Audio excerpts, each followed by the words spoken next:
자, 안녕하세요. 북스원 카페 여러분. 자, 오늘은 이제 저번 시간에 이어서 이제 실증론적 설명 방식을 이제 할게요. 실증론적 설명 방식은 그 전에 우리가 이제 가학적 설명 방식, 일반적 설명 방식을 했죠. 그래서 일반적 설명 방식은 주로 이제 어떤 거냐면 일반적 설명 방식은 이제 평상시에 저기 누구 들어오세요. 밖에 서 있지 않아요, 누가? 아닌가? 자, 네, 들어오시면 돼요. 들어오시면. 두고 간 게 있어요. 거기 뭐 두고 가셨는데요? 프린트 같은 거 있었는데. 프린트? 혹시 보시나요? 뭐 있는데? 어디에 놔두셨는데요? 이 자리쯤 여기 아무도 없었는데. 아무것도 없어요? 네. 죄송합니다. 예. 자, 일반적 설명 방식은 뭐냐면, 이제 평상시에 수업할 때, 하는 교사들 설명 방식이라고 했죠. 그럼 이제 가학적 설명 방식, 그러니까 이제 가학적 설명 방식은 뭐냐면, 이제 시적 설명 방식은 뭐냐면, 보통 이제 역사 철학자들이나 철학자들이 연구를 하면서 이제 설명 방식을 연구하는 게 있어요. 이걸 얘기하거든요. 그래서 되게 이제 일반적 설명 방식하고 요 가학적 설명 방식, 실증론적 설명 방식이 서로 겹쳐. 그 부분이 겹치는 부분이 많아요. 예. 자, 하여튼 이 실증론적 설명 방식 중에 이제 가학적 설명 방식을 이제 할 텐데요. 자, 요 가학적 설명 방식은 뭐냐 하면 보통 이제 햄펜이나 포포 같은 사람들이 자연과학적 법칙성을 가지고 역사학에서도 적용될 수 있다. 그러면서 이제 제시했던 것이 가학적 설명 방식이죠. 그 안에는 이제 영역적 법칙적 설명, 기납적 확률적 설명, 그다음 발생적 설명 등등등 이런 설명 방식들이 있고요. 그 설명 방식의 공통점은 되게 뭘로 구성되어 있냐면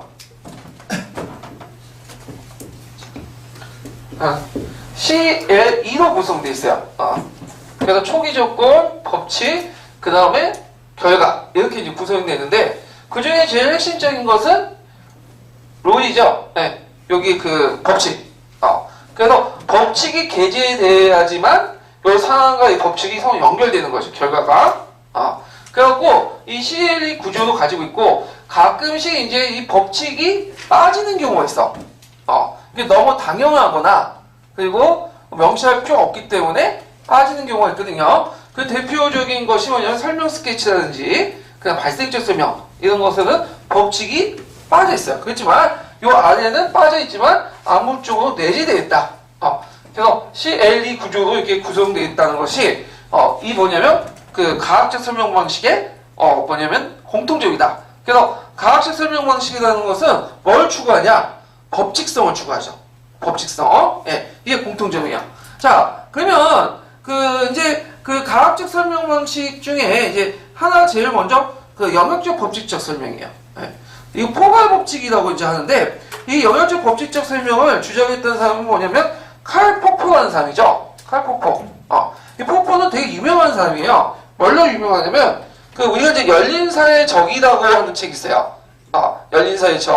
그래서 이 열린사회 적에서 이제 그 사람은 가학적 보편성, 법칙성을 모든 분야에 적용할 수 있다. 심지어 우리가 이제 법칙성과 무관한 역사학에도 이런 법칙성이 적용될 수 있다. 이렇게 주장을 해.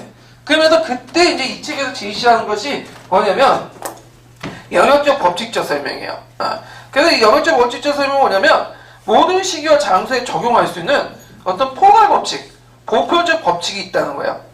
그래서 역사 형상에서도 자연 법칙이 적용될 수 있다. 이렇게 주장을 하거든요. 자, 그래갖고 이제 이걸 어떻게 역사 수업에 적용되냐? 일단 인과적 설명에 영역적 법칙적 설명을 적용하는 방법이죠. 예. 그래서 이제 그 밑에 보면 도식화가 있어요. 도식화 보면 먼저 초기 조건 C가 나오고요. 그 초기 조건을 설명하는 뭐가 나오죠? 법칙이 이렇게 게재되어 있죠. 그리고 그거에 대해서 결과가 내재되어 있죠. 그래서 이제 예를 드는 게 있어요. 예를 들어갖고 자, 우리가 이제 물이 채워진 비커 속에 얼음덩이가 떴다. 이 결과죠. 그러면 이제 그때 이런 얼음들이 왜 생겨났는가? 그것은 이제 뭐 때문이다? 온도가 100도시기 때문이다. 온도가 아니라, 온도가 0도시기 때문이다. 그래서 보통 0도씨일 경우에는 얼음이 얼어가지고 그 이하로 내려가면 얼음이 언다. 그러면 여기다 얼음이 언다라는 그 상황에 대한 그 조건으로서 이제 법칙에서 뭐가 게재된 거죠? 0도씨 이하면 얼음이 언다라는 법칙이 게재된 거죠. 그러면 그 법칙이라는 것은 미국이나 영국이나 중국이나 우리나라 다 어떻게 돼요? 동일하게 똑같이 적용되죠. 네, 포괄 법칙적 성격을 가지고 있죠. 그래서 이런 도시를 이제 적용해가지고 수험 모형으로서 이제 이렇게 제시를 할 수 있다는 거죠. 자, 수험 모형을 잠깐 볼게요. 자, 이 수험 모형은 이제 어디에 나와 있냐면 노란 책에 있는 거예요. 노란 책. 예. 그래갖고 이제 그 먼저 초기 조건이 제시돼요. 그래갖고 이제 그 영국과 프랑스의 시민혁명의 사표를 쭉 보고 그 원인을 이제 물어보죠. 그러면 원인을 보면 그때 이제 그거에 대한 이제 그 정리를 해주고요. 그 다음에 그걸 하는 법칙성을 묻죠. 혁명은 경제적 발전, 계층 간의 반목과 대립, 그리고 지식인간의 이반, 지배계급의 무능, 정부의 재정적 위기가 내포된다. 그래서 그 앞에 뭐 재정성 위기, 구제도 모순, 그 다음에 개봉사의 설립, 그 영국, 프랑스의 시민혁명 전반적인 그 선행 조건을 대한 뭘 게재시켜주는 거죠? 지금 법칙을 게재시켜주는 거죠. 그래서 열거대 사건에 대한 법칙을 제시해주고 그거에 대해서 이 결과를 프랑스 혁명은 일어날 수밖에 없었다. 이렇게 말한 거죠. 그럼 어떤 구조가 되는 거죠? 선행 조건, 그다음 법칙, 결과. 이렇게 이제 해서 CLE 구조를 가지고 있죠. 예. 이게 이제 뭐냐면 영역적 법칙적 설명의 정형적인 구조인데 이런 구조가 영역적 법칙적 설명에만 보이는 게 아니라 뒤에 하는 통계적 확률적 설명이라든지 발생적 설명, 설명 스케치에도 소위 말하는 가학적 설명 방식에 다 적용이 될 수 있는 거예요. 이 법칙성이라는 거는. 자, 그래서 이런 내용도 좀 기억을 해두시면 되고, 자, 역사학습의 유용점과 문제점도 이게 그 노란책에 있는 건데, 자, 일단 사회학이나 자연학 법칙을 제시하여 복잡한 사건의 인과관계를 논리적으로 적용할 수 있고, 그 다음에 초기 조건 일반 법칙으로 사건의 결과를 영역할 수 있고요. 그리고 무슨 학습에 유용하다? 탐구학습에 유용하다. 대개 보면 이제 가학적 법칙성을 강조하는 그 학습 방법은 항상 뭐예요? 탐구학습이에요. 그래서 가학적 법칙성 그리고 보편성 모든 교과에 똑같이 적용될 수 있고 그 적용 학습 방법은 탐구학습이다. 이렇게 좀 기억을 해주시면 될 것 같아요. 자, 그 다음에 역사교육의 문제점은 일단 역사적 설명 가운데 포괄 법칙이 찾기가 어렵고요. 예. 왜냐하면 역사라는 것은 일반성보다는 뭘 강조하죠? 개별성, 특수성을 강조하죠. 그러니까 이런 일반적인 법칙성을 적용하기가 상당히 힘들다는 거야. 역사에서는. 그 다음에 그 역사적 설명은 초기 조건 일반 법칙으로부터 사건의 결과를 유추하기 어렵다. 그러니까 C와 A로부터 E와 서로 연결되는 경우도 있지만 연결되지 않는 경우도 있어. 왜 그럴까요? 역사적 사건이라는 것은 우연성과 이런 것도 있죠. 불확실성이 서로 게재되기 때문에. 왜? 인간의 행위이기 때문에. 꼭 인간의 행위라는 것이 합리적 원인에 의해서 결과가 나타나는 게 아니죠. 우발적으로 나타날 수도 있는 거고 뭔가 다른 요인에 의해서 나타날 수 있는 거 아니야. 그러면 C와 A에 관해서 기껏 설명했는데 이하고 연결이 안 되는 경우가 되게 많다는 거죠. 그걸 어떻게 설명할 것이냐. 그 다음에 이제 아까 말했죠. 역사가는 사건 일반성보다 뭘 강조한다? 개별 사건의 특성을 강조한다. 이런 것들이 이런 그 영역 법칙적 설명을 역사 설명에 적용하기가 상당히 힘들다는 거죠. 예, 여기에 이제 초점을 맞춰갖고 보시면 돼요. 그러면 우리는 이제 인구를 공부하잖아요. 이게 나올 가능성이 있는가 없는가를 먼저 따져봐야 되겠죠. 있을까요 없을까요? 별로 없어. 요거는 포프의 설명은 예전에 한번 객관식 때 잠깐 냈는지 안 냈는지 잘 모르겠지만 문제 풀어보시면 알겠지만 약간 언급만 돼 있어. 그래서 이제 뭐가 나오냐? 뒤에 나오는 햄펠의 기납적 확률적 설명, 또 다른 책에서는 통계적 설명 이렇게 이제 있는데 요게 좀 몇 번 나왔어요. 별표 한 2번 쳐놓으세요. 자, 이 기납적 확률적 설명은 뭐냐? 그 앞에 포괄 법칙적 설명이 너무 자연과학적인 형상을 사회 형상, 역사 형상에 적용하기 때문에 좀 약간 실효성이 없다, 타당성이 없다. 그래서 이런 비판을 받으니까 이제 햄펠이 그걸 좀 약간 포괄적 설명적 포괄적 법칙을 좀 누굴 트인 거야. 그래가지고 만든 것이 그 뭐냐면 기하학적 확률적 설명이죠. 예. 그래갖고 이제 이건 뭐 보면 뭐냐면 구조는 똑같아. CLE 구조야. 초기 조건, 법칙, 결과. 근데 이 L 법칙이 그 앞에 있는 여론적 법칙적 설명보다 타이트하게 이렇게 구성된 게 아니라 느슨하게 구성되어 있어요. 그래서 여론적 법칙 설명 뭐뭐 한다 라고 당위적으로 이렇게 말하죠. 근데 요거는 뭐뭐 할 가능성이 있다 또는 뭐뭐 할 확률이 높다 이렇게 뭔가 개연적인 구성으로 되어 있어요. 이 L의 진수이. 그래갖고 기본적 구성은 똑같지만 요 L이 느슨하게 적용됐다는 것이 이제 앞에 있는 포괄 법칙적 설명하고 좀 다른 점이에요. 예. 자, 그래서 보면 전제가 주어졌을 때 설명돼야 할 사건이 필연적인 발생이 아니라 가능성이 매우 높다는 걸 표현하고 통계적 형태의 어떤 법칙들이 특수한 선행 조건에 적용하는 것에 의해 높은 확률성을 가지고 초론했을 형상을 설명한다. 여기에서 핵심적인 단어는 뭘까요? 확률이죠. 확률 동그라미 치세요. 예전에 한번 시험 문제 나왔던 것이 요 확률이야. 확률적으로 높다는 거야. 그래서 이제 그 설명하는 거 보면요. 자, 존스는 연쇄상균군에 감염되어 페니실린 주사를 맞았다. 자, 초기 조건의 진술이죠. 그러면 여기에서 갑자기 건너뛰어서 존슨의 회복될 가능성이 매우 높다. 그러면 결과죠, 이거. 그러면 이거는 그냥 진술에 불과죠. 이게 과학적 설명 방식이 될 수 있었던 건 뭐가 개입됐기 때문에 그렇죠? L에 개입된 것이요. 자, L의 진술 보세요.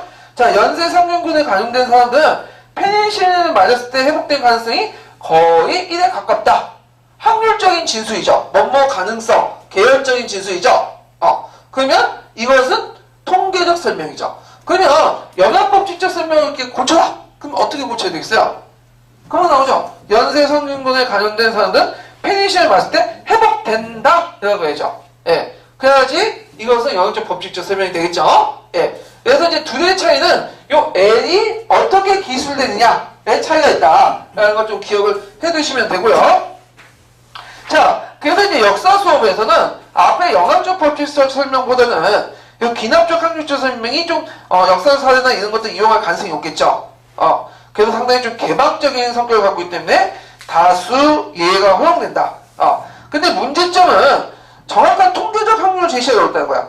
일반적으로 자주 보통 부사를 사용하거나 가능성이 높다거나 경향이 있다는 서술어도 확률적으로 표현하죠. 왜냐면 여러분들 그 역사책을 보시면 큰 말이 많아. 뭐뭐 가능성이 있다. 뭐뭐할 경향이 있다. 이런 식으로 있는데 이렇게 보셨어요? 0.01m 1% 가능성이 있다. 30% 가능성이 있다. 이런 말은 들어보지 못했죠. 그러니까 역사책에 보면 10중 8구라는 말이 잘 나오는데 그 삼국사나 삼국유사 10중 8구라는 거는 열의 8, 9이라는 뜻이 꼭 아니에요. 이거는 뭐예요?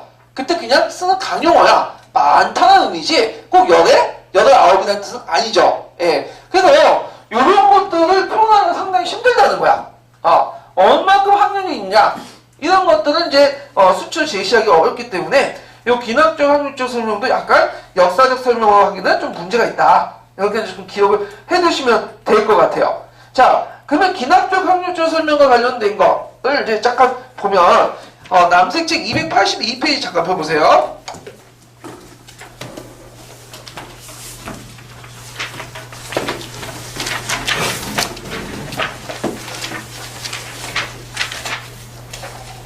자, 거기 기납적 확률적 설명 있죠? 그래서 앞에 이제 예문이 된 게 존슨에 대한 예문은 거기에 있고, 그 다음에 이제 그 쭉 넘어가서 283페이지 보면 그 두 번째 단락 보세요.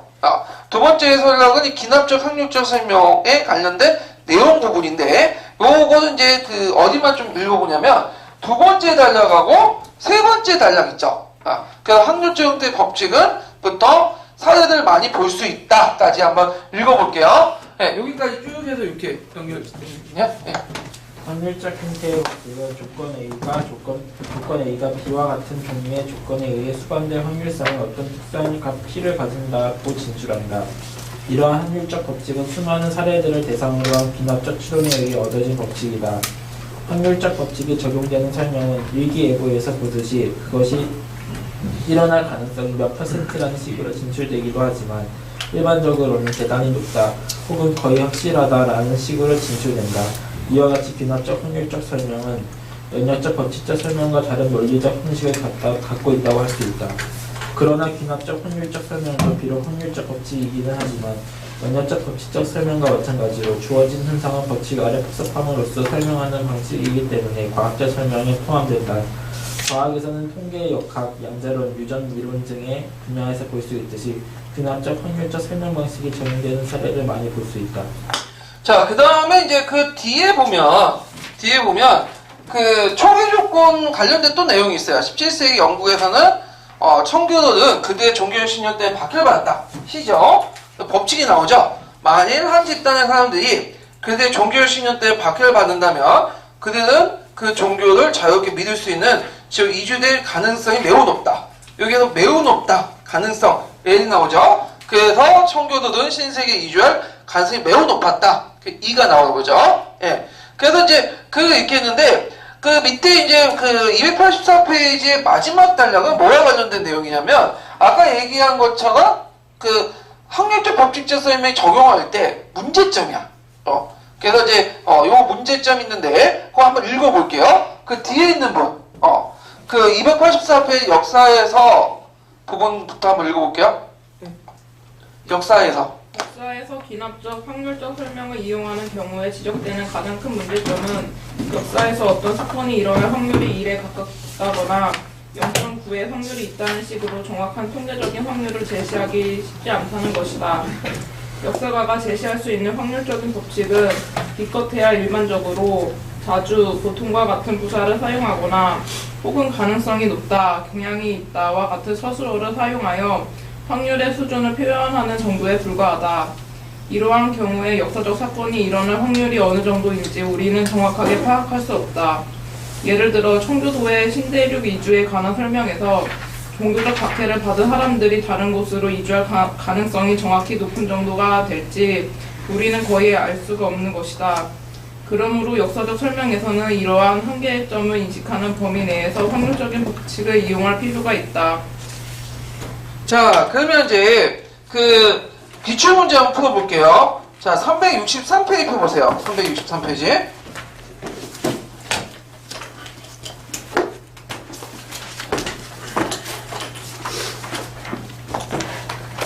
자, 363페이지에 보면 이제 과학적 설명 방식 1번 문제 볼게요. 자, 다음은 역사적 사고와 역사 설명 특성을 서술한 내용이다.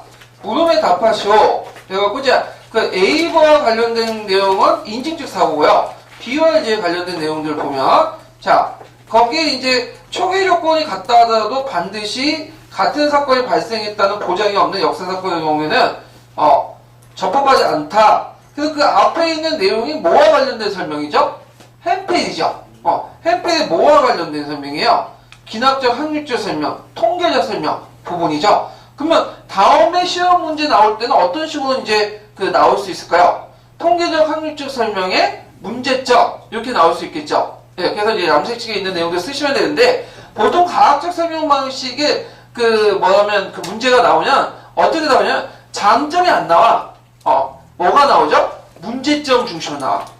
왜냐하면 과학적 설명 방식은 역사 교육학자나 역사가들이 좋아하는 방식일까요? 아니죠. 이걸 너무 강조할 경우에 어떤 식으로 풀 수 있어? 일반 사회와 융합을 할 수 있다. 융합 교과용어로 나오기 때문에 이게 별로 타당하지 않기 때문에 주로 단점 이런 것들 많이 물어볼 수 있겠죠. 자, 그 다음에 B의 비추친 부분에 말하는 문제점을 해결하기 위해서 햄필에 제시한 설명의 종류를 쓰고 말했죠. 빈칸 가와 나에 대한 알맞는 용어를 써라. 자, 햄필의 설명은 사건에 뭘 묻는 거죠? 법칙을 묻는 거죠. 근데 드레이 합리적 설명은 사건에 뭘 묻는 거죠? 이유를 묻는 거야. 이거는 나중에 드레이 합리적 설명할 때 다시 얘기할 텐데, 근데 주의할 것은 드레이 합리적 설명이 법칙을 무시했다. 이렇게 말하면 또 그것도 아니야. 이 사람도 법칙을 중요시해. 그러나 3등적으로 뭘 강조하는 거죠? 이유를 강조해. 특징을 모를 땐 이유를 답변하시면 되는데, 여기에서 이제 용어 정의를 좀 해볼게요. 보통 특징에 대해서 얘기해라 하면 특징은 뭐야? 특징은 A와 B 중에 이제 B의 특징을 얘기하라고 하면 A와 B는 다 공유하고 있지만 어디가 더 두드러진 점? B가 좀 더 두드러진 점이죠. 그러니까 예를 들어 남성과 여성의 특징을 할 때 여자의 특징을 얘기하면 남자 여자도 같이 공유하고 있지만 어디가 더 강한 거예요? 여성의 어떤 특징이 강한 거. 이걸 우리가 특징이라고 하죠. 예. 그러니까 특징이라고 해서 그게 빠졌다고 해서 존재하지 않는다. 그게 아니에요. 그 점이 다른 거와 비교해 볼 때 뭐예요? 상대적으로 좀 더 강하다는 뜻이야. 그래서 드레이의 설명 방식을 이유를 강조한다고 해서 이게 법칙도 무시한다. 법칙을 무시한다. 이렇게 이제 양극단으로 이렇게 생각하시면 안 돼요. 이게 남색실에 나와 있어요. 이 부분이요. 자, 하여튼 여기는 이유라고 이제 쓰시면 되고요.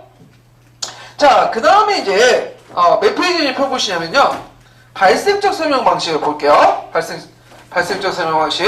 자, 194페이지, 아니, 이제 17페이지, 1017페이지 펴보세요. 자, 발색적 설명 방식을 제가 도표로 이렇게 그려놨어. 보면 형상 1이 있고 C죠. 거기 형상 2, 그 다음에 형상 3, 형상 4, 형상 5 쭉 형상들이 나열되어 있어. 물론 이게 도표였을 때 그 뒤에는 결과 2가 있어요. 그러면 중간중간에 뭐가 개입되어 있죠? L이 개입되어 있죠. L1, L2 이렇게 쭉 개입되어 있죠. 그럼 이것도 정형적으로 무슨 구조를 가지고 있죠? CLE 구조를 가지고 있기 때문에 법칙적 설명이야. 과학적 설명 방식이죠. 근데 이제 이 L이 그 앞에 있는 학력적 설명이나 영역 법칙적 설명과 좀 다르게 있는 게 뭐냐면 기술하는 과정에서 거의 대부분 빠져 있어. 왜 빠져 있냐? 너무 당연한 거기 때문에 뺀 거야. 그쵸? 뺐다고 해서 암묵적으로 이게 뭐냐? 들어가 있다. L이라는 부분이. 그래서 이런 구조를 갖고 있는 것이 그 발색적 설명이다. 그러면 이 발색적 설명은 주로 어떻게 하냐? 어떤 특정 사건의 기원과 전개 과정, 그 결과들 쭉 연달아 진행될 때, 순서대로 진행될 때, 이렇게 이제 주로 사용을 하고요. 그 다음에 이제 이것은 2개 이상의 사건들을 연속적으로 설명할 때 되게 유용하고, 그 기원과 그 결과에 대해 설명할 때도 상당히 유용한 설명 방식이 그 발색적 설명 방식이죠. 그래서 이 발색적 설명 방식을 수업에 사용할 예가 그 안에 있어요. 이거 주로 이제 파란 책이나 그 남색 책에 있는 건데 뭐와 관련된 거죠? 면죄부에 관련된 거죠. 그래서 면죄부를 어떻게 발행했고 그것이 나중에 십자군 전쟁 때 어떻게 사용됐고 그 다음에 나중에 종교 뭐냐면 개혁 과정에서 어떻게 이용해갖고 했다 이런 내용들이 있는데 자 그러면 요것은 그 1번부터 해갖고 지금 7번까지 C, L, C2, C3 이렇게 쭉 나열돼 있죠. 그러면 그 중간중간 사이에 뭐가 개입된 거예요? 예? 법칙이 개입된 거야, 법칙이. 그래서 이 법칙이 개입됐는데, 근데 법칙에 대해서는 설명하고 있어요, 없어요? 설명하고 있지 않죠? 왜 설명하고 있지 않을까요? 너무 당연한 거기 때문에. 자, 여기 보면 이제, 예를 들어서, 십자군 모집을 위해서 면접을 인정하니까 사람들이 몰려들었어요. 그래서 이걸 보고 교황이 자금 확보하기 위해서 헌금 납부를 위한 면접을 인정한 건데 다시 그것을 또 계속 납부할 수 있으니까 헌금 납부해서 면접 인정을 자금 확보할 수 있으니까 또 이렇게 이제 면접을 만든 거죠. 그러면 여기에서 1과 2 사이에는 뭘까요? 사람들은 대가를 얻을 수 있을 때 위험을 감수한다. 이런 것들이 게재되어 있고 그 다음에 4와 5의 진술 안에는 한 번 돈을 벌게 되면 점점 돈을 더 많이 벌고 싶다. 당연한 거죠. 여러분도 막 처음에는 10원, 20원 가지고 쫄쫄 매다가 교사가 됐어. 그러면 한 20만, 30, 100만, 200만 벌면 이제 어떻게 돼요? 더 많이 벌고 싶죠. 보충하고 야자하고. 그러면 이제 몸상하고. 근데 계속 하잖아. 근데 왜 이렇게 되겠어요? 사람들 욕심이 있거든. 돈을 많이 가지면 가질수록 만족하지 못하고 뭐예요? 더 벌고 싶잖아. 그게 문제인데 그걸 굳이 여러분들이 그 안에 설명할 필요가 있을까요? 없을까요? 없겠죠. 그러니까 뺀 거야. 그렇지만 빼도 뭐가 개입됐다? L이 암묵적으로 개입됐다. 그런 것들이 나타난다는 거죠. 자, 그러면 여기에서 이제 약간 차이점을 이제 볼게요. 자, 아까 영역적 법칙적 설명과 학력적 통계적 설명하고 차이점이 뭘까요? 일단 법칙성이 빠져있죠. 법칙이 암묵적으로. 그 다음에 또 뭐가 있을까요? 한 가지 설명밖에 설명 못하는데 이건 뭐예요? 여러 가지 사건들이나 이런 것들을 설명할 수 있고요. 그 다음에 또 하나는 이제 뭐냐면 내러티브의 차이점을 보세요. 내러티브도 비슷해. 일련된 사건이 쭉 나열돼 있어. 거기에 또 원인이라는 법칙이 개입돼 있죠. 근데 내러티브는 그 원인과 법칙이라는 것이 한 가지가 있는 게 아니에요. 뭐죠? 여러 가지가 있죠. 근데 여기는 한 가지만 있어. 먼저 이제 여기 잠깐 더 살펴볼 게 뭐냐면 과학적 법칙성을 강조한다는 것은 원인이 하나예요? 둘이에요? 둘이 아니라 하나죠. 과학적 법칙성은 하나밖에 없어. 이건 딱 똑같아. 우리가 과학적 설명 방식이라는 그 모든 것들은 법칙성이 몇 개 들어있다? 하나밖에 안 들어있어요. 그렇지만 이제 우리가 오늘 역사적 설명에서 원인과 법칙이라는 것은 하나가 아니라 뭐죠? 여러 가지가 들어가 있었죠. 이 대표적인 게 내러티브야. 내러티브는 그 속에 법칙성이 내재되어 있지만 하나가 아니라 뭐다? 여러 개의 법칙성을 가지고 있다. 이것이 이제 발생적 설명 방식하고 다른 거죠. 이런 것도 좀 기억을 해두시면 돼요. 자, 그러면 유용성과 문제점을 이제 보죠. 자, 유용성은 역사적 사건을 단계를 구분하여 인과관계를 중심으로 그 연결 설명하기 때문에 논리적으로 분석적 이해가 가능하고요. 그 다음에 이제 역사적 사건의 기원과 최종 단계 발달적 계열성을 파악해요. 인과관계 복합성을 인식하고 그 다음에 일반 법칙을 이용하여 단계별 사건의 발생에 정당하게 할 수 있다. 그렇지만 문제점은 설명의 단계마다 적절한 법칙을 제시하기 없다는 거. 단계마다 법칙을 제시하고는 암시적으로 가정해서 각각의 그 설명보다 이런 법칙들을 이제 내세운 거지만 이게 너무 당연하기 때문에 그냥 암시화시키고 넘어간단 말이야. 근데 이게 까놓고 과학적 법칙이냐? 그게 아니라는 거죠. 암시적으로 넘어간다는데 이게 뭐냐면 직접적으로 제시해야지 과학적 법칙이지. 이런 식으로 하는 문제가 이런 식으로 하면 좀 어거지다.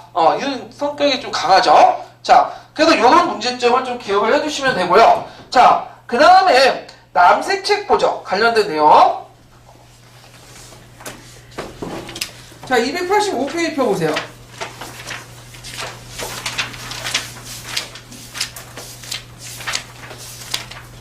자, 발생적 설명 있죠? 발생적 설명. 자, 발생적 설명은 이제 첫 문단은 뭐냐면 발생적 설명의 특징에 대해서 설명하고 있어요. 자, 첫 문단 한번 읽어볼게요. 발생적 설명은 그 다음 분. 예.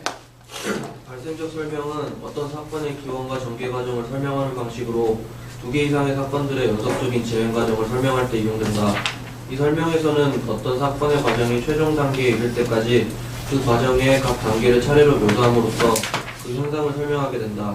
발생적 설명은 시간적으로 앞선 사건과 뒤의 사건들 사이에 연속성이 있다는 것을 강조하는 설명이며 시간의 순서에 따라 먼저 나타난 사건은 자동적으로 뒤에 나타난 사건을 설명한다고 말하고 있다. 예, 그 다음에 두 번째 문단의 끝에 좀 오면 그러므로 역사적 사건의 발생을 과학적으로 설명한다는 것은 일반적 법칙에 의해 어떠한 역사적 사건이 이전의 사건과 인과적으로 연결되었음을 보여주고 있다. 그래서 나름대로 발생적 설명도 원인을 제시하고 있고요.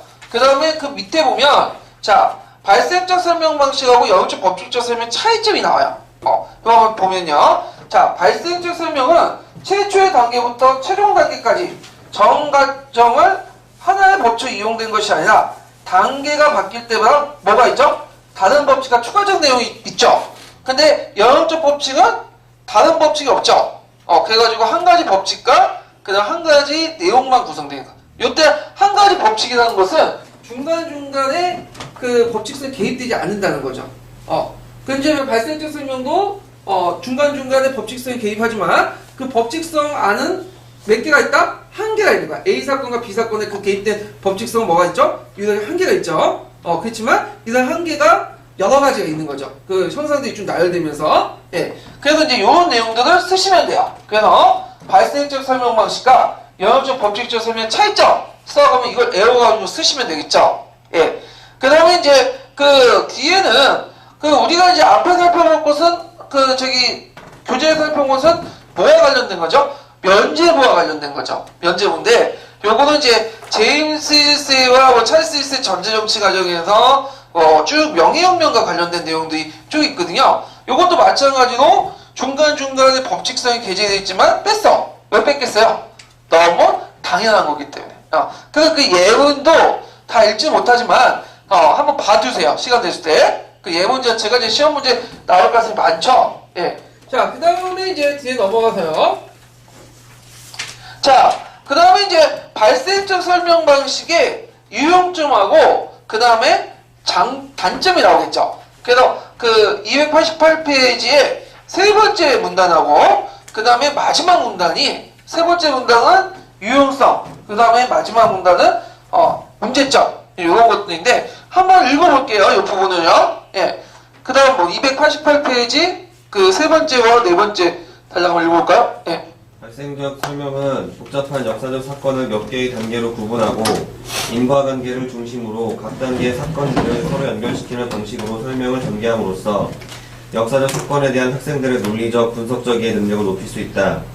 그리고 역사적 사건을 그 기원에서부터 최종 단계까지 발달적 계열의 선상에서 파악하게 함으로써 학생들에게 인과관계의 복합성을 깨닫게 하고 이를 통하여 학생들의 역사의식을 촉진할 수 있다. 또한 발생적 설명은 일반 법칙을 이용하여 각 단계별 사건의 발생을 정당화함으로써 학생들의 과학적 사고력에 신장에 기여할 수 있다. 그러나 발생적 설명의 가장 큰 문제점은 설명의 각 단계마다 적절한 법칙을 제시하기가 쉽지 않다는 것이다.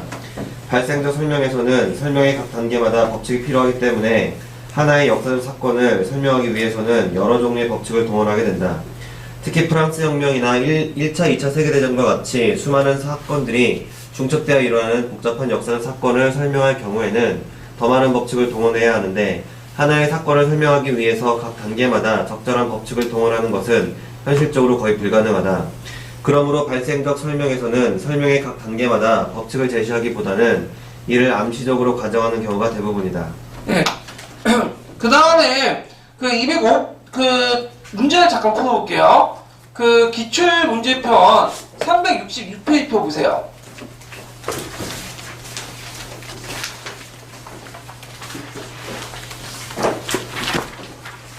자, 366페이지 보면 5번 문제 있죠? 한번 볼게요. 자, 발생적 설명과 드레이의 합리적 설명에 해당하는 것을 보기에서 골라 순서대로 나열한 것은 이렇게 있는데, 자, 일단 기억은 뭐냐 하면 찰스 힐스부터 이제 포학적인 정치 때문에 쭉 있다가 어디까지? 명예혁명까지 선수돼 있죠? 요 예문은 어디에서 많이 봤죠? 아까 봤던 남색책 예문에 있는 거죠. 뭐죠? 발생적 설명이죠. 발생적 설명. 그 다음에 니는 뭐냐? 조선후기 들어서 사회 경제적 변동에 따라 사회 고수 해결하고자 하는 노력이 있었는데 그때 일본의 학자들이 국학 연구를 활발하게 해서 나타난 여러 가지 사회 경험이 있는데 이걸 시다반동이 한다. 이건 뭐냐면 단일한 성향적 총괄개념 시각이라는 것은 총괄과 관련된 내용이고요. 그 다음에 디귿은 요거는 이제 어디 나왔냐면 그 루이 14세 입장에서 그 뭐냐면 네덜란드를 공격했다가 철수한 그 이유를 설명한 거야. 그래서 목적, 상황, 수단에 따라서 설명했는데 요 예문 자주 나와요.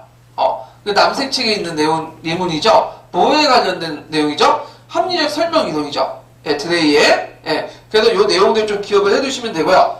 그래서 답은 이제 꼭 기획과 디귿이에요. 2번이 되겠죠. 그럼 니은을 보죠. 자, 독일에서 1848 혁명이 실패한 것은 자, 1848 혁명 무슨 혁명이죠? 이호혁명하면 안 되죠. 3월혁명이죠. 네, 3월혁명이 실패한 것은 독일 민족의 특수성이 아니라 몇 가지 이유가 복합적으로 작용돼. 자, 이유, 보통 원인, 이런 것들은 뭐야? 인과적 설명, 내러티브적 이론, 내러티브 이렇게 볼 수 있는데, 자, 내러티브는 인과관계 원인이 몇 가지죠? 여러 가지야. 그래서 비록 한두 가지가 언급됐다고 해서 그게 있는 게 아니라 잠재적으로 여러 가지 원인들이 또 내재되어 있는 거야. 그래서 이건 나중에 내러티브 할 때 설명할게요. 그래서 답은 기획하고 디귿이다. 이렇게 이제 연결시켜서 이제 보시면 될 것 같아요. 자, 그 다음에 이제 생략적 부분적 설명 보죠. 일명이 설명 스케치, 소명적 설명이라고 하는데, 이건 뭐냐면, 우리가 전묘와 소묘화 아시죠? 이건 뭐예요? 원래 보통 이제 그 그림을 이 선이나 면으로 하는데, 이거 전묘와 소묘화는 뭐죠? 점으로 표시, 점으로. 자, 그래서 앞에 보면 그냥 점밖에 안 보여. 근데 이 그림을 윤곽을 하려면 어디를 봐야 돼? 좀 멀리 떨어져 봐야죠. 그래서 우리는 그래서 대충 그 중간에 공간선이 되게 많지만 뭐죠? 이런 형태가 있구나라고 우리는 느끼잖아. 마찬가지로 요는 그 설명 스케치는 중간에 빠져있는 곳이 되게 많아. 중간에. 그렇기 때문에 빠져있는 거 같지만 우리는 좀 약간 대충이라도 중간에 뭔가 긴 악몽 이렇게 뭐냐면 좀 약간 멀리서 보면 하나의 흐름이 형성돼.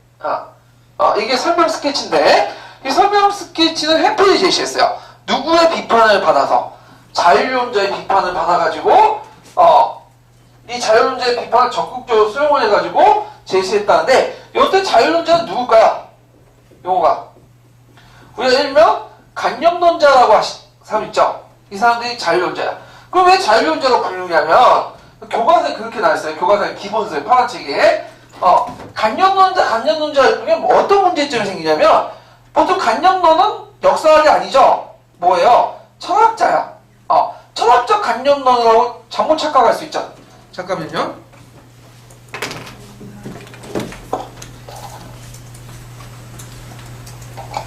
여보세요?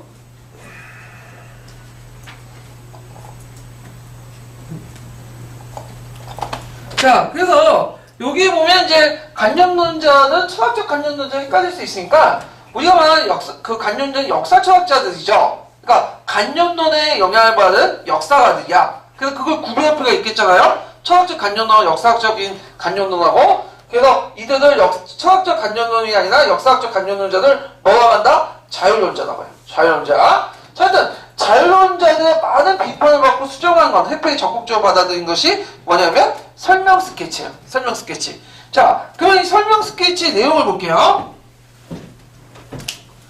자, 실제로는 법칙이 개되어 있지만 외형적으로는 개재되어 있지만 생략한 불완전한 설명이다. 그 내용을 이제 보면요. 자, 버터 덩어리가 뜨거운 프라이팬 속에 집어넣기 때문에 녹았다. 캐서드가 그 다음에 로비컴을 건넌 것은 그 야망 때문이다. 자, 이거는 그냥 그 뭐예요? C와 E의 줄수이죠. L이 없죠. 중간에 법칙이. 그렇지만 너무 뭐예요? 당연한 것 때문에 빠져있는 거예요. 왜냐면 버터가 녹는 건 뜨거운 그 불에 버터 녹는 속격이 있죠. 그게 있고 그 다음 캐서드가 로비컴을 건넌 것은 캐서드 같이 야망이 강한 사람들은 어떠한 위험을 무엇으로도 할 수 있죠. 이런 법칙이 있잖아. 근데 이게 왜 빠졌어? 굳이 이거 언급하지 않더라도 우리는 다 알고 있는 거야. 그러니까 언급할 필요 없겠죠. 이렇게 빠져 있는 거죠. 그 다음에 또 뭐냐면 일반 법칙이 내재되어 있어도 완전하지 못해요. 설명하기, 피의 설명하고 자동적으로 영용되지 않고 부분적으로 설명. 예를 들어 이제 그 프랑스 항명 설명 중에 국민의회 선포와 헌법 제정 경위, 그 다음에 국왕의 군대 직결, 네케르의 해임과 평민의 분노 등 헌금 발별 초기 조건만 제시되고 일반 법칙을 상향하거나 아니면 프랑스 혁명의 여러 가지 원인 중에 하나만 제시하는 거야. 그래서 이제 바스티아 습격 사건을 제시했거나 뭐 재정 파탄을 제시했거나 그런 거예요. 그렇죠. 우리는 하나만 제시했거나 이런 식으로 해갖고 이제 하는 건데, 자, 그래갖고 이제 이런 식으로 하는 것이 생략적 부분적 설명이다. 그래갖고 요렇게 이제 그 가학적 설명 범죄에서 이런 생략적 부분적 설명이 들어간다는 거죠. 근데 이제 아까 얘기한 것처럼 이런 법칙이 빠진 것은 너무 당연한 거기 때문에 뭐예요? 법칙이 빠졌어. 그래서 그 빈칸을 이제 뭐냐면 우리가 이제 부족한 부분들을 뭐냐면 생각을 통해서 메꿔 나가는 거죠. 예. 그래서 이 그 생략적 부분적 설명은 아까 얘기한 것처럼 간념면 위주를 적극적으로 수용했다. 그래갖고 했지만 그 이론 자체도 CLE 구조를 갖고 있기 때문에 이것도 법칙적 설명이다. 좀 기억을 해두시면 되고요. 자, 그래서 이 내용들 파악을 해두세요. 근데 생략적 부분적 설명은 지금까지 한 문제도 안 나왔어요. 네, 지금까지. 그래서 이제 그 내용이 어딨냐면 그 남색책 289페이지에서 291페이지에 있거든요. 그건 한번 읽어보세요. 중요성이 좀 떨어져요. 예. 그래서 이제 넘어가고요. 자, 행위 설명 보죠. 행위 설명. 자, 행위 설명은 진짜 별표 3개 쳐놔야겠죠. 별표 3개. 특히 행위 설명에서 자주 나오는 부분이 어딜까요? 합리적 설명 방식하고 그 다음에 뒤에 이제 보면 성역적 설명이요. 그래서 해마다 나오는 것이 합리적 설명과 성역적 설명이거든요. 그래서 하나의 합리적 설명 나오면 또 다음에 성역적 설명이고 이런 식으로 나와요. 그래서 그 재작년에 뭐가 나왔죠? 성향적 설명 나왔죠? 이번에 뭐가 나왔어요? 노수형으로. 합리적 설명이 나왔죠? 그래서 번갈아, 번갈아. 그래서 요번 연도는 제 생각에는 성향적 설명이 많이 나올 것 같아, 또. 어떤 예문이 주어지고, 그 제시해라, 이런 식으로. 예. 그래서 요 설명 방식은 기억을 해야 되는데, 뭐 어려운 내용은 없어요. 그냥 몇 가지만 기억하면 돼요. 요거는요.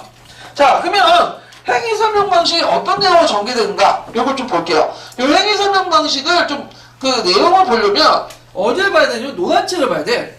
파란 책하고 이제 그 남색 책에는 전후를 맥락 다 빼놓고 그냥 이론만 적어놨거든요. 근데 그 전개과정, 논의 전개강식을 보면 노란 책을 볼 필요가 있는데 굳이 근데 노란 책까지 볼 필요 없고 제 설명만 좀 듣고 그냥 마세요. 예. 자, 제가 노란 책을 기준으로 해가지고 그 행위 설명 도식을 만들었어. 자, 행위 설명 도식을 보면 자, 우리가 인간의 행위라는 것은 그 법칙화 시킬 수 없죠.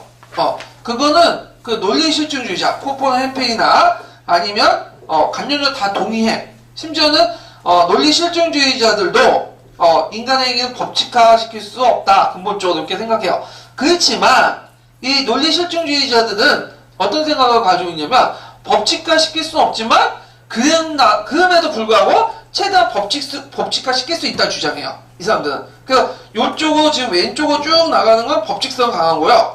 그리고 그 오른쪽으로 쭉 나가는 것은 개별성을 더 강조하는 거야. 그래서 개별성의 제일 끝에 있는 사람이 뭐냐면 심층심리학이야. 이 심층심리학은 뭐냐면 의식적 행위뿐만 아니라 무의식적 행위까지 다 가요. 무의식적 행위. 그래서 우리가 이제 그 길을 가다가 아니 차를 타다가 우산을 놔두고 오는 경우가 많거든요. 차를 뭐 같은 걸 잊어먹고 오는 거예요. 그걸 의식적으로 설명할 수 있어요? 설명하지 못하죠. 그래서 이 심층심리학은 그런 것까지 설명해. 근데 간접론자들은 그 어디만 개별성을 강조해주면 얘들은 뭐만 설명해? 무의식적인 것이 아니라 의식적 합리적인 것들만 설명해. 그러니까 인간은 합리적인 설명을 하는 합리적인 존재다. 가정해놓고 설명해요. 그러면 간접론자들의 문제점이 뭘까요? 그러면 예? 우발적이고 무의식적이고 이런 것들 비합리적인 걸 설명할 수 있을까 없을까요? 설명할 수 없죠. 예. 그리고 이제 요 중간에 있는 사람이 있어. 논리 실증주의와 그 간접론자 중간에 있는 사람이 누구냐면 분석 철학자, 언어 분석 철학자예요. 예. 그래서 드레이 영향받은 도나가 라이트 이런 사람들인데 이 사람들 입장은 논리 실증주의와 간접론자들의 의견을 다 절충해요. 그래서 법칙과 그다음 개인적인 이유 이런 것들을 강조해.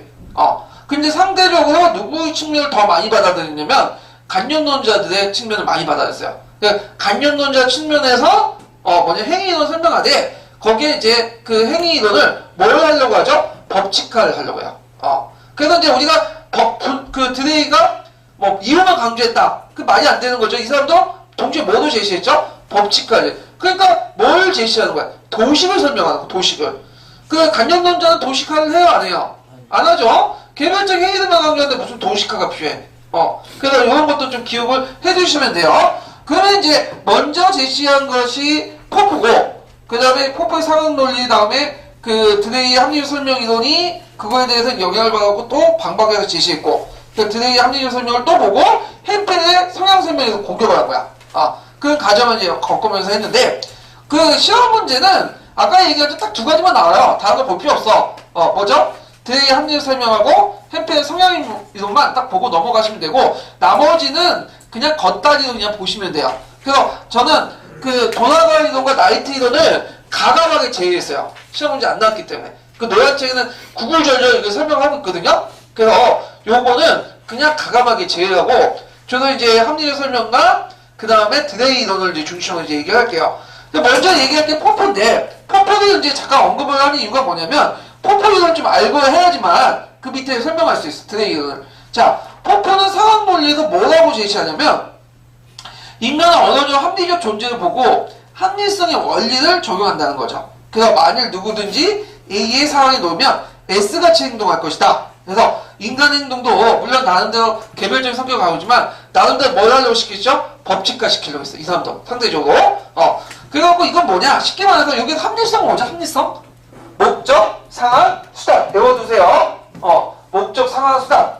그래서 누구든지 그 목적의 그 어떤 사람의 목적을 가지고 있는 사람들이 누구든지 그 사람의 처형은 이런 행동을 할 것이다. 자, 예를 들어갖고, 이런 게 있어. 자, 우리가 주식 올렸어. 주식이.